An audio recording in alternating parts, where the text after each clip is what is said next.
What if you could get really good grief support for just $3 a month? If you're navigating life after loss but are a little tight in the money department, consider becoming a patron of Coming Back on Patreon. Listeners who support this podcast on Patreon receive weekly grief journaling prompts released every Monday morning and a once-a-month private grief hangout with me. If you're looking for an easy, inexpensive way to stay in touch with your grief, become a patron now at patreon.com/ShelbyForsythia. Your monthly pledge helps me keep this podcast on the air and allows me to produce online courses, books, and very special grief experiences for grievers just like you. Get started now at patreon.com/ShelbyForsythia. Thank you so much for listening.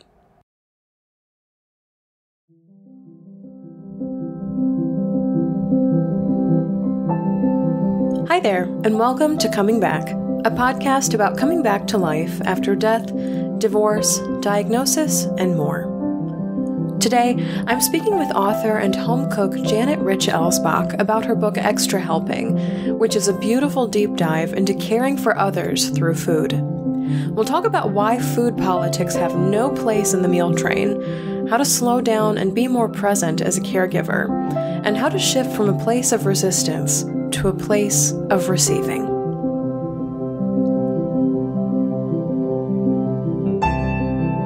I'm Shelby Forsythia, an intuitive grief guide and author who speaks, writes, and teaches powerful truths on grief and loss.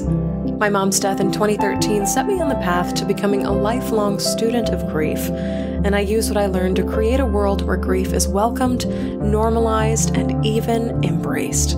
Because even through grief, we are growing. Let's get started. Janet Reich Elsbach is an author and home cook with 3 very lovely children. Her chief interests in life include, but are not limited to, what her family will have for dinner tonight, what her family will have for dinner tomorrow night, whether her children are rested, fed, encouraged, and aware, getting out of the grocery store with as much dignity and as little plastic as possible, assessing the real chances that we, the people, will come to our senses in time to save the bees, the oceans, and the last vestiges of true democracy, and the very powerful and inspiring ways that all of these things connect. You can find out more about Janet and her work, as well as some really easy and heartwarming recipes at her website, araisinandaporpoise.com. Grief growers, I am so excited to introduce you to Janet Reich Elsbach because her book, Extra Helping, tackles a topic or a merging of topics that I have not yet encountered, and that is grief and food, which is funny that there's not more literature on grief and food because if we're living, we're eating, and if we're grieving, we're probably also eating because we're still alive while we're grieving. And reading her book is just such a powerful commentary on what it means to be fed by people who truly care for you. And as I was reading, I was literally suspended in this world where caring and love and really masterful attention was given through cooking, baking, and serving, and like supplying food, whether it be through meal trains or otherwise. And I know we're going to go in so many different directions in this conversation, but Janet, I want to start off talking about your journey with your sister and being a caregiver to her, as well as what it's like to no longer need to be a caregiver after somebody dies. Well, first of all, thank you so much for having me on. I'm really looking forward to our conversation. And yeah, that's an interesting place to start because to me, that was where I got my fullest immersion in what I kind of call the round robin of caregiving, where you are caregiving and then also must by necessity be on the receiving end of care from someone else in order to make that possible. So that was a pretty deep immersion in that for just about 2 years. And I love this visual that you use in the book about the jazz square, where person A can caregive person B because person C said they were going to pick up person A's kids, and they could do that because person D is taking over their shift at work or something. And so there was really this artful kind of chain reaction visual that I got in my head from that. Yeah, I love that idea of it, how it comes across or how it lands for people, because it really was, like I said, it was just a crash course in that it's not a unidirectional flow. Even right when you're in it, you must be receiving in order to give. And also, I really learned hard the lesson that it all comes around eventually. So there's that cyclical back scratching circle that happens right in the situation, and also just a real faith lesson. And eventually, if you have received, you will be on the giving end, and vice versa. And I had spent more time probably leading up to that on the caregiving end. And it was really powerful to learn more about receiving, because there's all kinds of ideas you develop about what's useful and what's helpful and what's possible. And then when you have to receive, you get a whole different window into how you've been offering. So it was a really compelling education in a lot of ways for me, both as a caregiver and as someone who is receiving.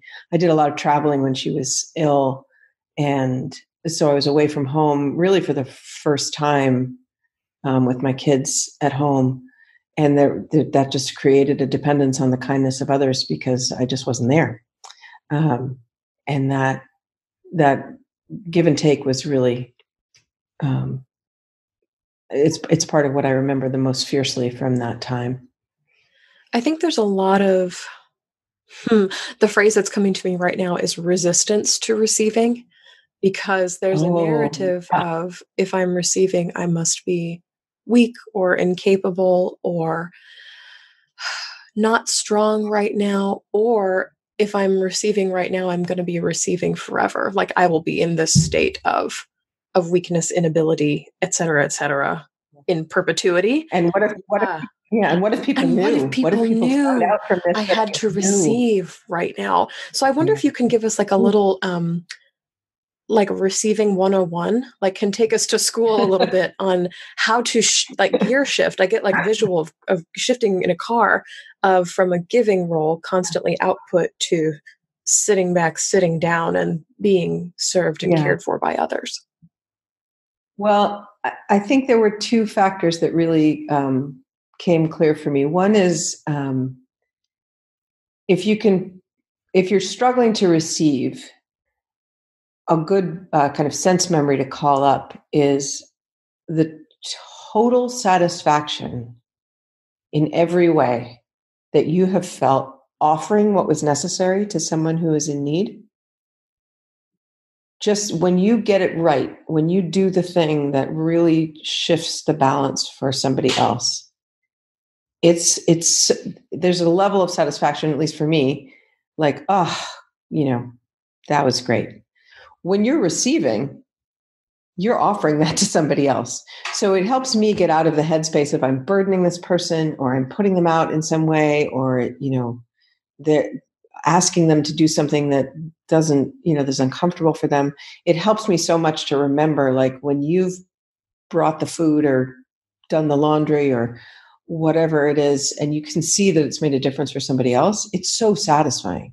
So you're really offering the other person something really valuable when you let them step up for you.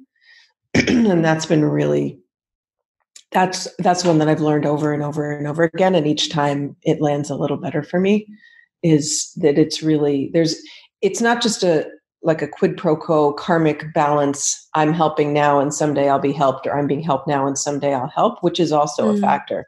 But there's a real exchange, like a real human, something so valuable is exchanged when you let somebody help. Because if they love you enough to be in the periphery and offering, they want to be useful. And so you're really giving them something terrifically important by giving them something to do and giving them information about how to do it, in a way that would actually be helpful for you. So that's been a huge part of it for me. And then there is that kind of more meta, just the bigger human exchange, round robin, pay it forward kind of quality, where offering and receiving, I really feel they all just balance out by the end of, by the end of the accounting period, however you define that. Oh, I like how you phrase that. It isn't so much like I pick up your kids, so then you have to pick up my kids. It's I pick up your kids, and then someday down the line, you may pick up somebody else's. And, it doesn't necessarily always even out one-to-one in between two humans, although I do believe that happens too.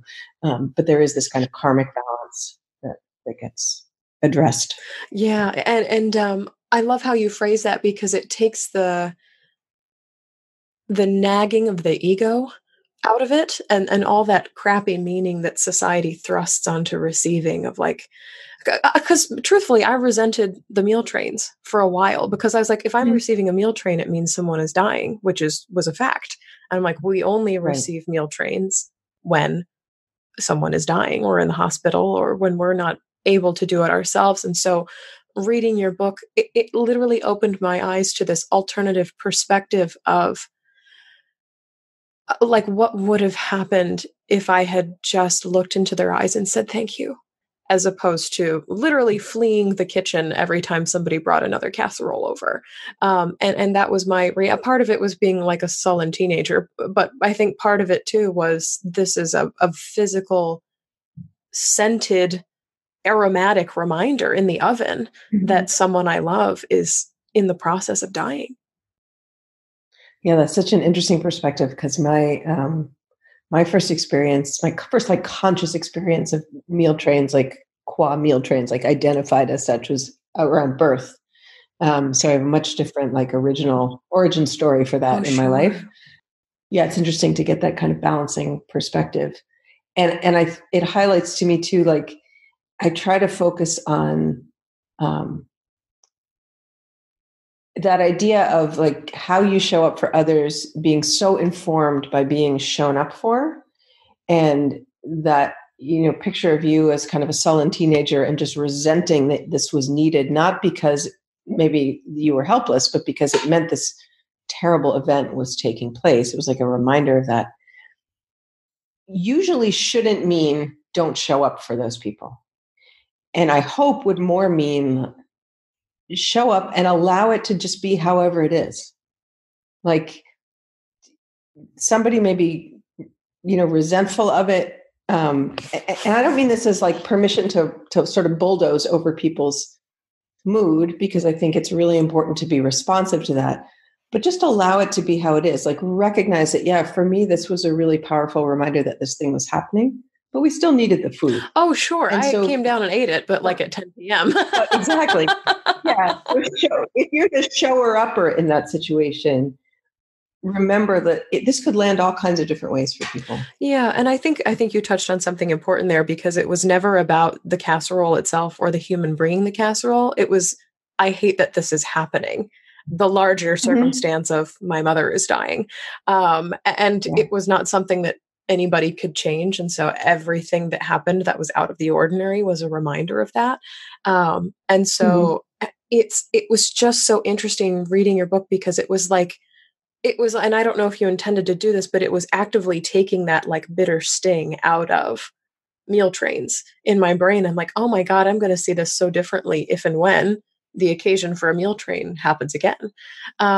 And I just thought that was so incredibly powerful. And I kind of want to shift to your chapter on food for solace, because you've got a couple of really wise things in here. And it's such a, so grief growers, if you haven't read this book, it's called Extra Helping, and it's a combination cookbook, but also musings on why we need food from others, or receiving food from others, giving food from others, for different occasions. And so there's ones for solace, there's ones for illness, there's ones for birth, there's ones for celebration, there's ones for large groups, which I thought was really neat. I didn't even think of that, but that was probably my favorite chapter. But there's this beautiful like stuff I just never would have thought of that way that you included in your book, down to when you were talking about food for solace. You said it feels so inappropriate to bring something as beautiful as a cake or like an ornately prepared salad or something, because sometimes beauty in something that's pretty is so painful to look at when you've lost so much. And so food in this place should be nourishing and have a lot of like depth and breadth to it, but like something that's mockingly beautiful is almost painful to see. And I was like, I've never thought of food in relation to grief that way. And yet the things that so many people send are like the cakes and the pies and the cupcakes and the donuts and stuff, when it's like, how can life possibly be sweet anymore? And I was like, oh my God, she thought of that. And I was, wow, like I just had so many mind-blowing moments. Well, I am a big geek about this kind of stuff. Like I really, really think about it. But it's just really gratifying to hear that you zeroed in on that, because I had a really great teacher when I was a new mom, who's an herbalist, and she introduced me to all kinds of other people that she had learned from. And one of the strongest threads that came out of that for me was this idea of like balancing out or antidote kind of way of looking at nutrition. What would like what's the counterbalance on the other side of the scale that would kind of even things out for people? And one of your prep questions for the interview was like, what in your lost story, what drew you back, or what anchored you, or what brought you back to your feet in a sense? And for me, food was such a natural place to look for that, because it's such an immediate, constant, ever present. If you get through it, you must have eaten something. Like you're eating to sustain life. Everybody's doing it every day. So it's the easiest place to start to look for those kinds of balancing things, because it's something you have to do if you're going to stay around, through the grief experience or the birth experience or the moving experience or whatever it is, you're going to need to eat. So it's an opportunity several times a day to look for balance and look for, something that resonates in a particular kind of way. And I just love that you zeroed in on that. That's great.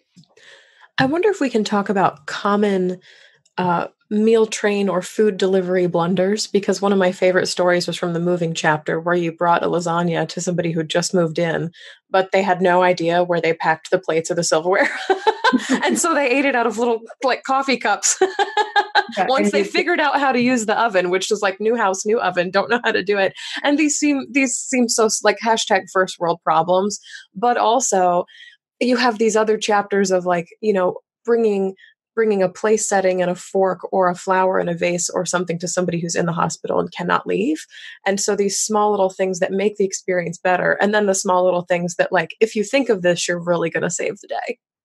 Well, I would say when you said blunders, the first thing that comes to mind is soup in the floor mats of my car. Like good containers are really the place to start, because spilling things in your car, on the subway, or, on the dog, those are things you definitely want to avoid, like arriving with half as much soup as you left your house with. So I really feel like a little arsenal of, it doesn't have to be fancy stuff, mason jars, which you can get on the cheap pretty much anywhere, come in all these different sizes, have really secure lids, and are a great way to transport things. So I think that just a basic set of equipment there is really important to avoid my least favorite blunder, which is spilling something. And then I really feel like just being curious and open is a really valuable way to avoid a misstep or an overstep. One of the things that's changed since I first came into the meal train game is that there are now online tools where you can, register the family or the person that's receiving.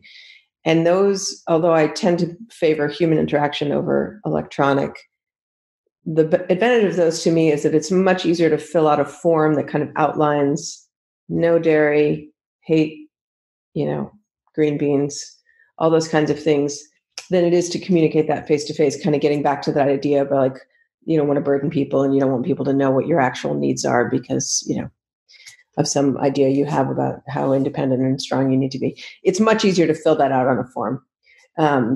Lacking that, if somebody hasn't done that, if you're participating in feeding someone, to just ask, like, what are you sick of? What are you craving? Because I feel like craving is I think I write some about that in the book, like appetite and craving are really powerful teachers in terms of healing and restoring balance, what your body is calling out for.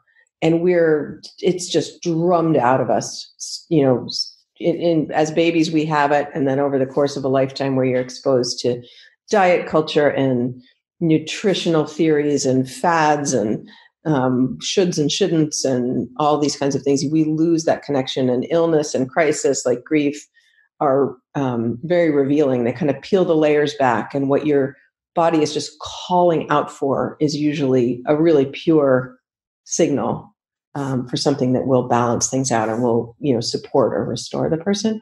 So talking to people about that, if you have the kind of relationship where you can do that, like, what are you craving? And that carries over to, like, not just nutritionally, but just situationally, because I'm a food nerd, but and I should emphasize, I'm a home cook food nerd. I'm not like a trained chef, any kind of thing like that.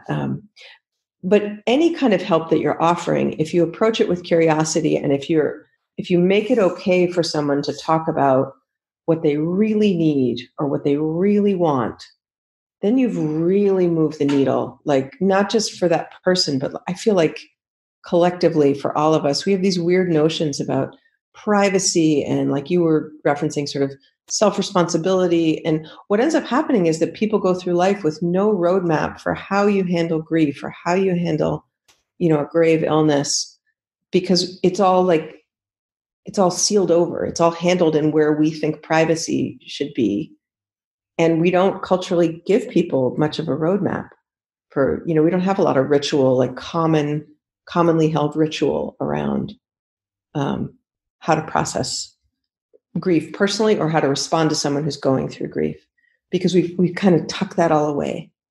So if you can approach that with some kind of curiosity, some kind of, like, make it okay for the person to say to you, I am out of clean underwear, or whatever it is. I had my college roommate lost her husband a few years ago, and we live very far apart now, so it wasn't like I could show up with a casserole. But I said, like, what's the thing that you can't ask, like, the people who are in your daily life? Like, what is the thing that is driving you nuts? And she wanted to make cookies with her son, and she didn't have some essential piece of baking equipment.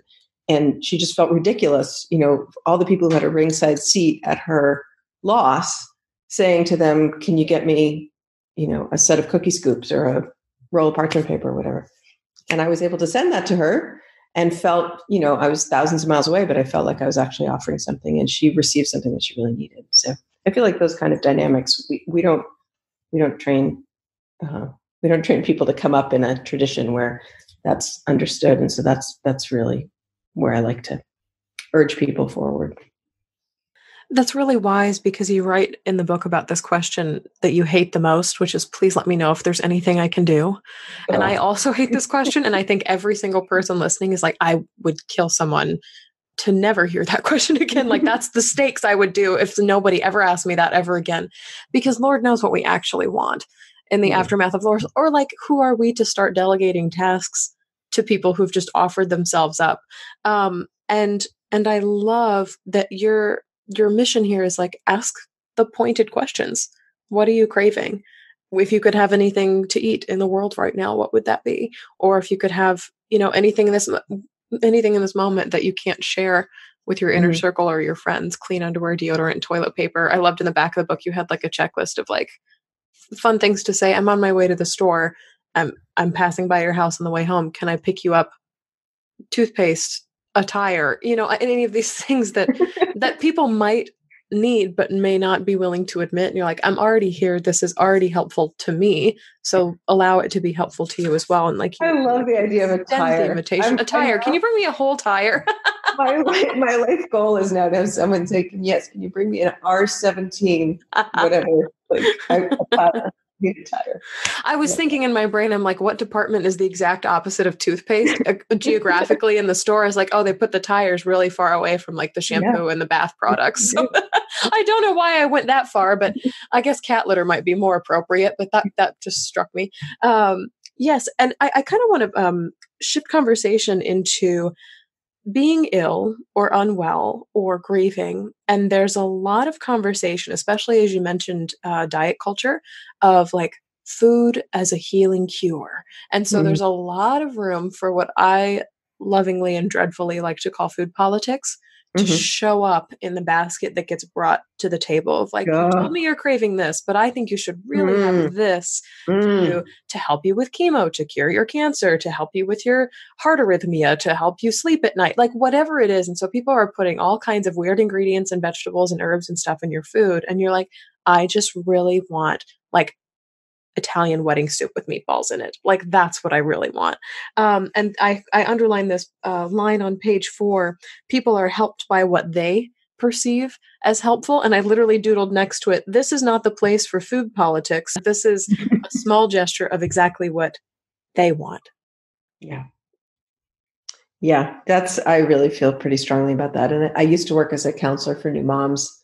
But that's a territory where you get a lot of very helpful opinion that just isn't terrifically helpful. And certainly watching my sister go through cancer, another place where everybody's got a story about what they think is going to be great or make the difference for you. And it just, if you have a relationship with someone where that kind of information is actually wanted, there's no mystery about it. You'll know because they'll say, can you help me figure out what I should do for this? If they haven't said that, odds are so high that it's not the right time to offer up whatever you think is going to be the cure.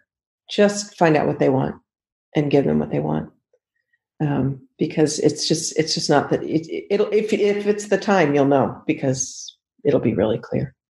Yeah. Yeah. And just this sense of, you wrote in the chapter about illness, if you're feeding a patient, feed that patient, as opposed to somebody else that you knew who went through chemo or somebody else that you knew who had kids and craved XYZ.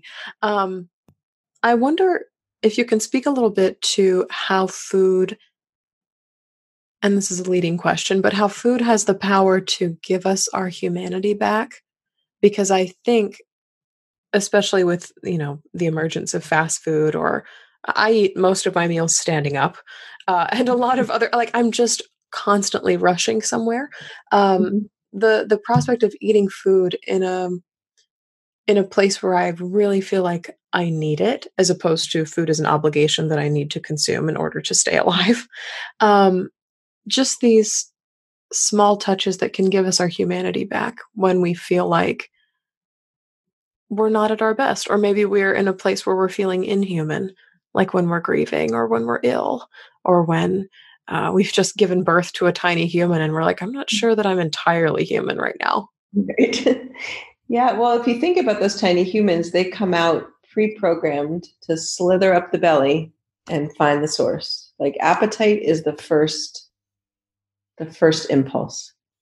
So you could get a whatever number of calories someone determines you need in order to stay alive and functional. You could get a little packet every day that had those in it and just squeeze it down the gullet and you would stay alive. But everything else about food, its smell, it's the way the texture, the way it looks, where it came from. There's so many places in it that are so both evocative of like things that have happened to you before, where you ate it before, who first made it for you, any kind of sense memory like that. And also an opportunity for connection. Like one of my favorite meditations is, when I'm feeling sort of put upon by making food just for myself or my family, or to kind of stop and connect to where it came from. Somebody grew it, somebody picked it, somebody put it in a box. Like it's a really natural place to find connection to the earth, to other people, to the cultures that that particular food comes from. It comes up several times a day. You have pretty much endless opportunity to make those kinds of connections. So I think that's part of the value there, is that like we're animals, so we're programmed in a certain kind of way. We're to respond to smell and flavor and the right color berry, and tapping into that is really restorative. Um, and now I've talked for a full minute and I don't remember what your question was. The question was about how food has the power to give us our humanity back. But that's funny because as you were talking, I got this visual of like roots going back down into the ground, because I think a lot of the source of inhuman feeling is feeling disconnected. And so to reconnect with where food comes from, who made it, what part of the world it's from, the dirt it was grown in, the sunshine it saw, even like the planes, trains, and automobiles that got it to where we got it from, is almost like, okay, we're all doing this. We're all eating things around the world. And so it just feels so much more human of an experience. And the other thing, thank you for reminding me of the original question. Oh, sure. The other thing was that struck me at the time, what that you asked it was this idea that we talked a little bit about of illness and grief and all those sort of major life events.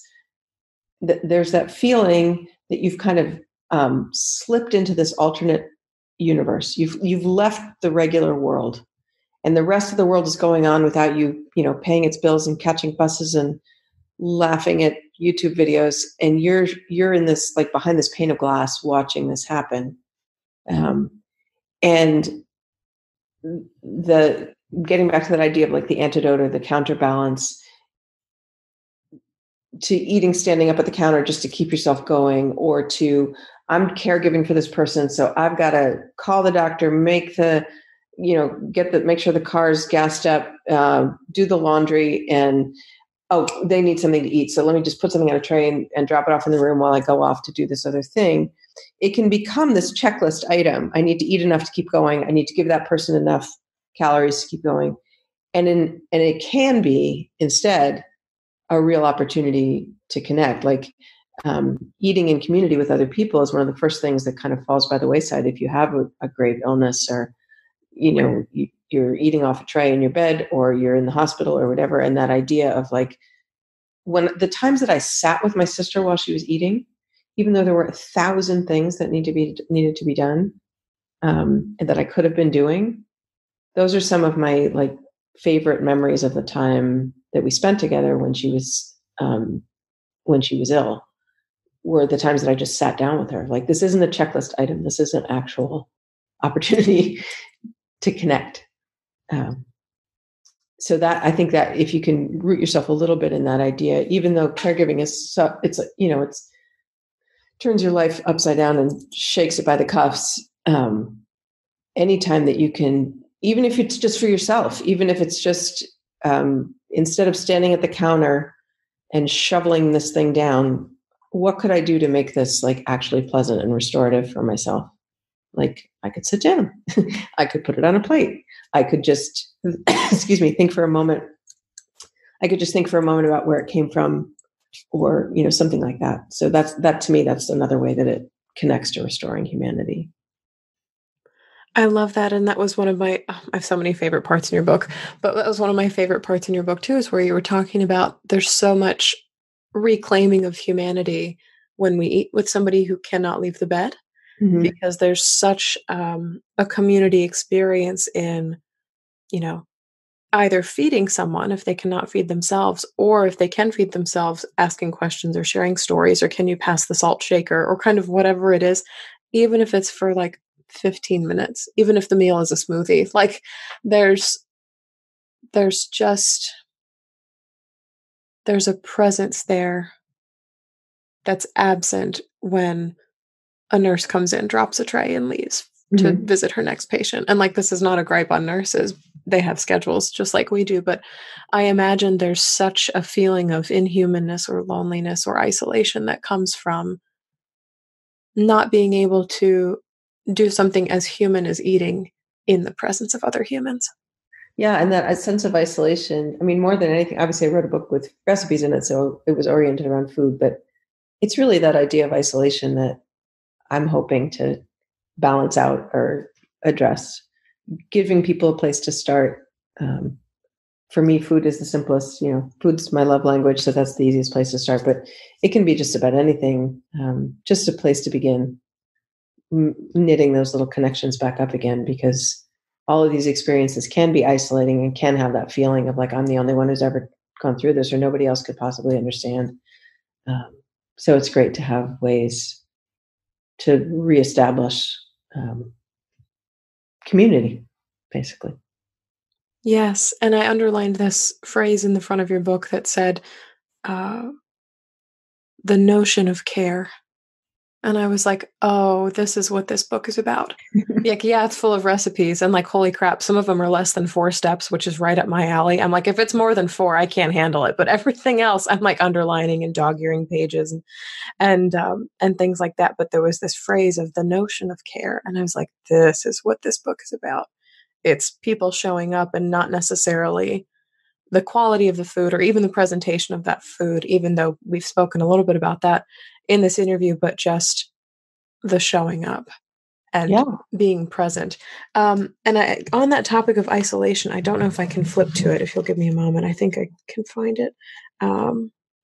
There was this beautiful and heartbreaking thing that you wrote about showing up versus not as a friend to somebody who's grieving. And it says, a friend who says, I don't know what to say, but I'm here, offers a live connection. A friend who is mysteriously absent is an additional drain on a person who can ill afford more sorrow. And I got chills when I read that because even if I didn't want people to show up with casseroles, I knew they were showing up. And there's a very obvious distinction between who shows up and who does not in the aftermath of loss. And then there's very distinct feelings that get assigned to who shows up and who does not in the aftermath of loss. Yeah, that was why I kind of underlined that it doesn't have to be food, but food is just for me, seems like the easiest because there's no like, I wonder if they need something to eat. Everybody needs something to eat. You don't have to, you could stop wondering. They need something to eat. But really just giving people a place to like a little bridge to get over that idea of like, oh God, I don't know what I would say. Or the other one I hate besides, let me know if there's anything I can do is I can't imagine what you're going through. Yeah, bet you can. You just don't want to, which is fine. That's fine, but it's not that you can't. But we let all this sort of lack of education or tradition around how to respond paralyze us. And then we're like, I don't want to do the wrong thing, so I'm just going to do nothing. And people have a really long memory for that feeling of isolation, that feeling of being forgotten or overlooked or, just left alone. And it does make a big difference if you can just say, and you also, the other thing is you don't have to do it right away. There's, generally speaking, in a crisis, there's tons of people who show up in the immediate time around that. It's later. And as I'm sure you know, like the arc of grief is so long. So reach out, establish like, I'm here, I haven't forgotten about you. And then, especially if this person is a little bit resistant or doesn't seem to want it, don't take that as gospel and like this enduring position that this person has that they don't want. I tried, but she said she didn't want anything. So come back, because I guarantee in a week or 2 weeks or a month, that feeling will change. I mean, I know it's a year this Wednesday since I lost my mom. It's a year, by most people's standards, the statute is up, but the days, it can change from sunup to sundown. It can change from Monday to Thursday. It can change from April to May. It just keeps morphing and changing. And so there's almost always a time when it's going to be welcome. Even if the person's first response has been resistance, circle back and just say, like we're saying, like, I've got this extra tire in the back of my car. I'll have the tire. Do you want the tire now? So just trust that it will change. And that's another thing that I've learned really powerfully from going through my own muck in life is it's not a static thing. Your grief is not, banana flavored and 3 by 3. And that's how it is from the time it hits you until you quote unquote move on. It's a constantly changing, morphing, shifting thing. So there will always be a time that comes around later when somebody might be more receptive. So just keep showing up. Yeah, because more than the whether or not the tire is actually useful, it's like I haven't forgotten you. Right. Out of like, I'm still thinking of you and aware that this has changed your life. And I'm ready to show up for you. I want to share a story with you about a food that reminds me of my mom, and then a time years later when I had something similar and I was literally transported back to a memory with her. And Mhm. I wonder if you have a story like that to share also, and we can kind of do a story swap here to wrap up our conversation. Sure.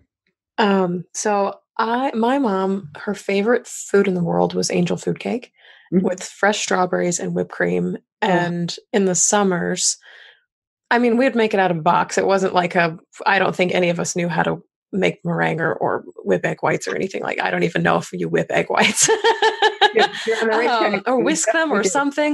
Yeah. But we always made the kind in the box. And our family were not big drinkers growing up, but there was always a wine bottle in the kitchen to turn the pan upside down on Mhm. as it cooled. So you get that, the springform pan on there.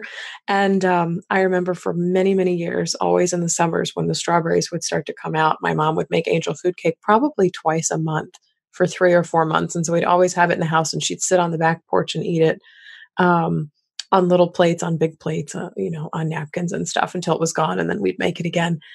And after she died, I don't think I had angel food cake again. And it didn't really register with me. It was kind of one of those foods that I didn't notice vanished with her death.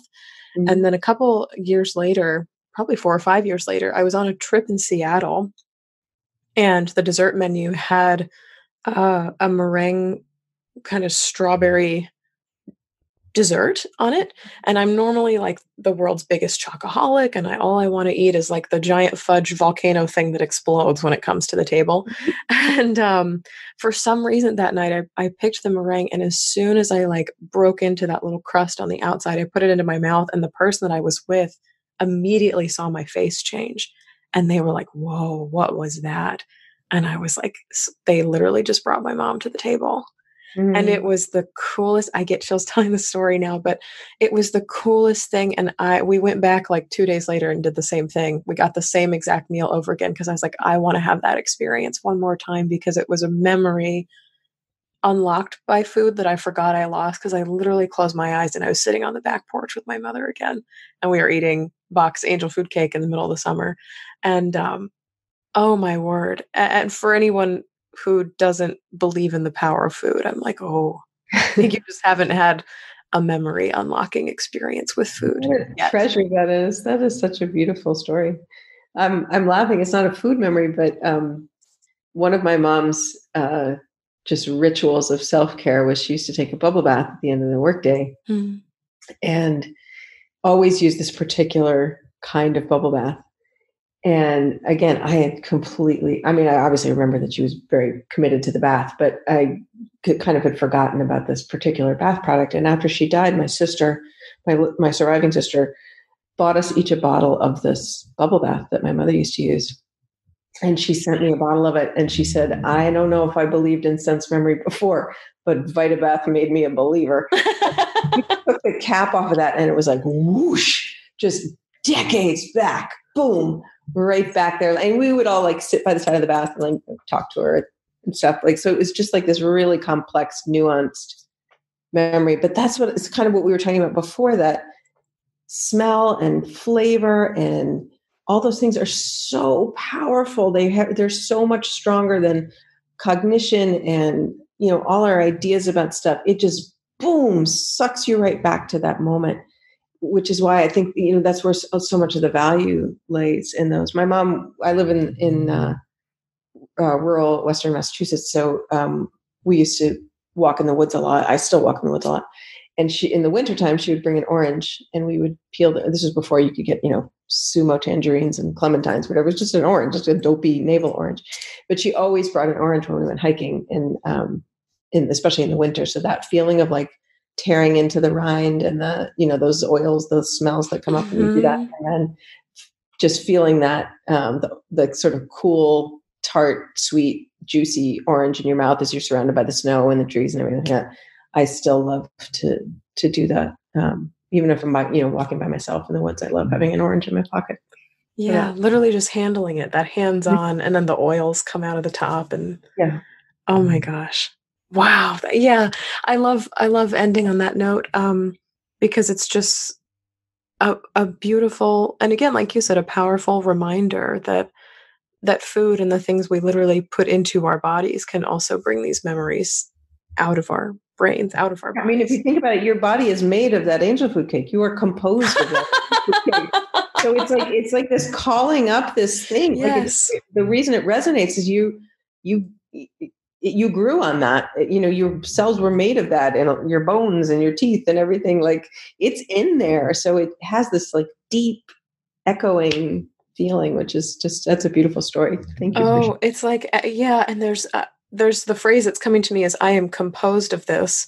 And it's like when you hear a song that you haven't heard in 10 or 15 years, you're like, oh, yeah. I know this song. I've heard this before. And there's like a recognition of this belongs to me in some way. This has built me in some way. And that, I mean, even echoing back to handling an orange in the cold weather and breaking into that peel in the cold weather is, yeah. Cause I smelled that as soon as you started talking about it. I said, I know what cold smells like. I live in Chicago. I also know what orange smells like, and to put them together, it's just like so sharp and bright and almost like crystal. And I was like, oh, I know exactly what that smells like. Yeah. Oh my gosh, that's so gorgeous. Janet, thank you so much for joining us on Coming Back. And before we sign off, please let people know where they can find you and where they can read your book, Extra Helping, as well as if there's any recipes or things you have available online. Sure. So recipes and other content are always available on my website, which is araisinandaporpoise.com. And the book, Extra Helping, was published by Roost. So it's really available, as they say, wherever books are sold. And it's so cool, Grief Growers. It has these neat little paper cut illustrations all over the inside. So I just loved, it was such a fun book to read, both for the writing and for the illustrations. And I told somebody today, right before we jumped on the mic, I said, what's funny is it's not a traditional book and that there's not pictures of every dish, but because of the way she describes them, there don't need to be. Yeah, I didn't want people to be too wedded to like some picture of how things needed to come out. And Anna Bronis, who did the illustrations, did such a beautiful job of really creating this kind of homey, comfortable, just environment for the recipes to live in. So it was a great partnership.